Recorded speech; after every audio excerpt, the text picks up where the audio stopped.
अगर मैं आपसे कहूँ कि पाकिस्तान में एक ऐसी जगह है जहाँ लोग लंबी उम्र पाते हैं, पहाड़ बादलों से बातें करते हैं और हर मौसम एक नई तस्वीर बन जाता है, तो क्या आप यकीन करेंगे?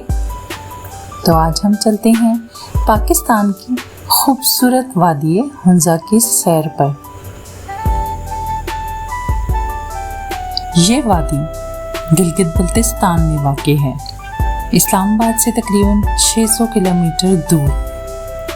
सड़क के ज़रिए तकरीबन 12 से 14 घंटे, जबकि मौसम के मुताबिक परवाज़ के ज़रिए पहले गिलगित फिर सड़क का सफ़र।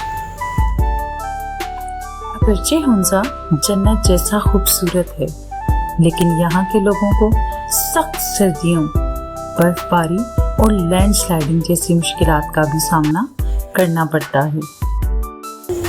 हुंजा में शादी सिर्फ 2 ख़ानदानों की नहीं, बल्कि पूरे गांव की खुशी समझी जाती है।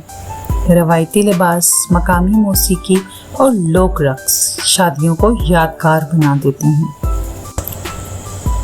हुंजा के लोग अपनी मेहमान नवाजी, सादगी और तालीम दोस्ती के लिए मशहूर हैं।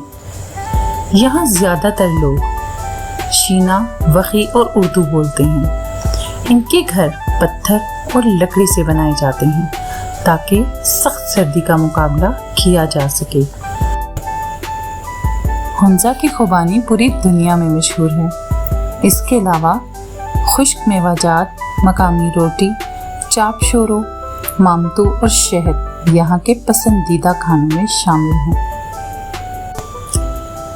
अगर आप भी कुदरत से मोहब्बत करते हैं तो वादी हुंजा ज़रूर देखें। ये सिर्फ एक सियाहती मकाम नहीं, बल्कि पाकिस्तान का एक ऐसा खूबसूरत तोहफ़ा है जिसे हर पाकिस्तानी को ज़िंदगी में कम से कम एक बार ज़रूर देखना चाहिए। अगली वीडियो में हम चलेंगे पाकिस्तान की एक और हैरत अंगेज़ जगह की सैर पर। तब तक के लिए अल्लाह हाफ़िज़।